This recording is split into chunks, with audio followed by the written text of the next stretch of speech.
بسم الله الرحمن الرحيم. معكم الدكتور محمد الحناوي، استشاري النساء والتوليد. هتكلم النهاردة على سن اليأس عند الرجال أو سن اليأس الذكوري أو الإياس الذكوري. طبعا في أعراض بيصاب بها بعض الرجال وليس كلهم، بالاكتئاب، فقدان الرغبة والدافع الجنسي، وضعف الانتصاب، وأعراض أخرى جسدية وعاطفية عند يبلغون أواخر الأربعينات أو أوائل الخمسينات. وهذه الأعراض تشبه أعراض سن اليأس عند النساء وتؤثر على حياتهم اليومية. طبعا بيعزى ذلك إلى سن اليأس الذكوري، وهي عبارة جاذبة للانتباه ولكنها ليست دقيقة ومضللة، لأنها تشير إلى أن كل هذه الأعراض ناتجة من انخفاض هرمون الذكورة التستوستيرون بشكل مفاجئ في منتصف العمر.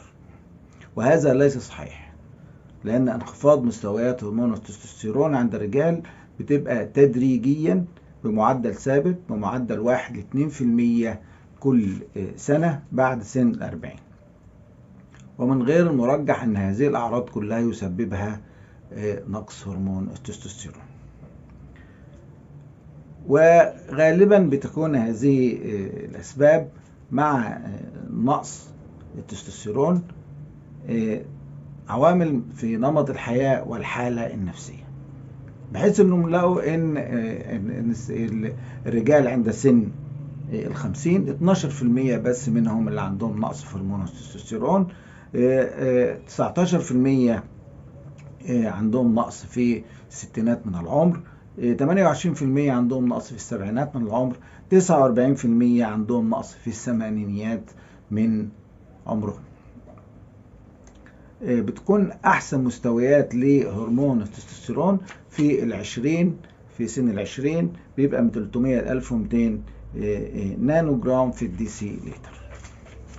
طيب ما هو التستوستيرون عشان نبقى عارفين تأثيره؟ ده هرمون ذكوري بيفرز بشكل أساسي من الخصية، وفي مستقبلات للتستوستيرون في جميع أنحاء الجسم، موجودة في العظم وفي العضلات وفي الدهون وفي الشعر بتاع الوجه والجسم وفي الدماغ. فما هي أسباب نقص أو أسباب سن اليأس عند الرجال؟ قلنا أول حاجة بنقول نقص هرمون التستوستيرون، خاصة للناس الرجالة اللي هم عندهم سمنة، ارتفاع في ضغط الدم، سكر من النوع الثاني، أمراض قلب. تاني سبب هو عوامل نمط الحياة غير الصحية، نظام غذائي سيء، عدم ممارسة رياضة، في تدخين، في شرب كحوليات. ده بيؤدي إلى أن هرمون التستوستيرون بيقطع شوية، وكمان الأعراض اللي بتحصل نقول عليها بتبقى من الحاجات دي.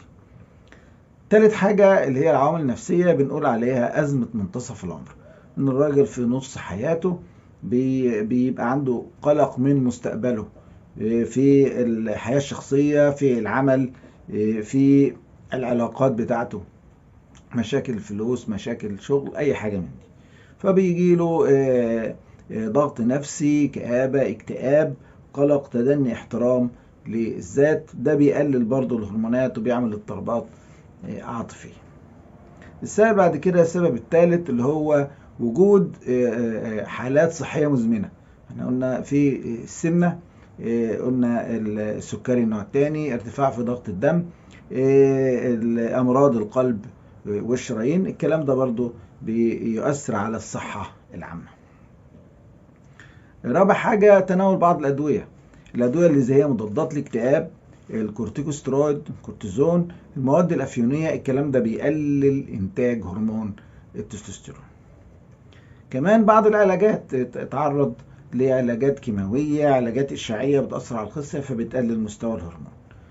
سادس حاجة اسمها قصور الغدة التناسلية المتأخر، ده إن الخصية لوحدها كده بتقلل إنتاجها أو معرفتش تنتج هرمون تستوستيرون. ودي حالة طبية غير شائعة وملهاش دعوة بالشيخوخة، تحصل في أي وقت. كمان نمرة 7 ده بنقول عامل الوراثة، دور هام في اختلاف الأعراض وشدتها من راجل لراجل.